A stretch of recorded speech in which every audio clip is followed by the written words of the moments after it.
ஐயனார் துணை சரியில்ல. அடுத்து வர எபிசோடில் நம்ம சேரனை கூட்டிக்கிட்டு போய் நிலா இருந்துட்டு நேராக காயத்ரியை பார்க்கறதுக்காக கூட்டிகிட்டு போகிறாங்க. காயத்ரி கிட்ட மனசார நம்ம சோழன் இருந்துட்டு நிலாவை இம்ப்ரெஸ் பண்ணுறதுக்காக தான் இப்படியெல்லாம் நான் பண்ணேன். அது வேறு ஒரு கணக்குங்க, அதை விடுங்க.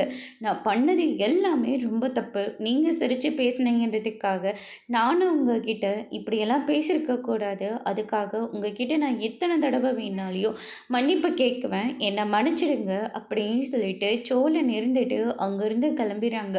அதுக்கு அடுத்ததாக நிலா இருந்துட்டு சோழனை மன்னிச்சிடுங்க அப்படின்னு சொல்லிட்டு நிலா சொல்லிக்கிட்டு இருக்காங்க. ஐயோ, நான் இதெல்லாம் அப்போவே மறந்துட்டேன், விட்டுருங்க, இதுக்கு மேலேயும் இதை பற்றி பேச வேண்டாமே அப்படின்ற மாதிரி நம்ம காயத்ரி சொல்லிடுறாங்க. வீட்டில் கெத்தாக நம்ம சோழன் இருந்துட்டு இனிமேல் நான் எந்த பொண்ணுக்கிட்டேயும் பேச மாட்டேன், இனிமேல் நான் எந்த தப்பும் பண்ண மாட்டேன், இப்போ இருந்து இந்த சோழன் நல்லவனாயிட்டான் அப்படின்ற மாதிரி சொல்லிடுறாங்க.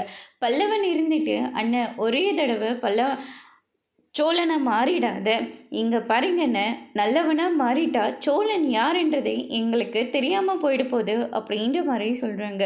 அந்த நேரம் பார்த்து சோழனோட ஓனர் ஃபோன் பண்ணி, டே சோழா, கஸ்டமர்கிட்டலாம் என்னடா பேச்சு பேசினேன், இன்றைக்கு மட்டும் உன் மேலே 2 கம்ப்ளைண்ட் வந்திருக்குடா அப்படின்ற மாதிரி சொல்கிறாங்க.